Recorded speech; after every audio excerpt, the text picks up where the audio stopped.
guys, what's up? And before we get on with this video, I just want to thank you guys for 1.5 thousand views on one of my videos. I never thought I would get that many views on a video.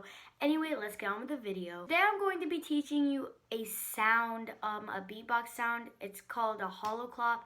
It's not, I don't know, it's only one hollow clop. There's two types of hollow clops actually, but today we're only going to be learning one, and it's going to be the.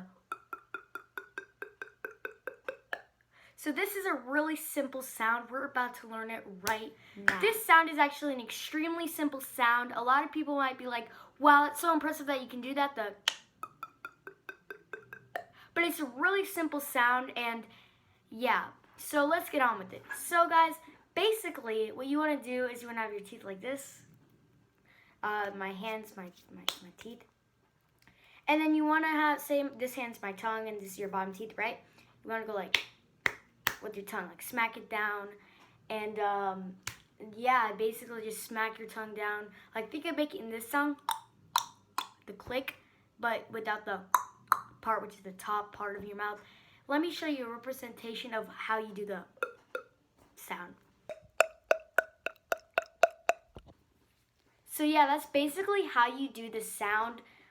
You just have to keep practicing. You're probably not going to get it immediately if you've never done it before. If you've never like smacked your tongue on the bottom of your mouth, like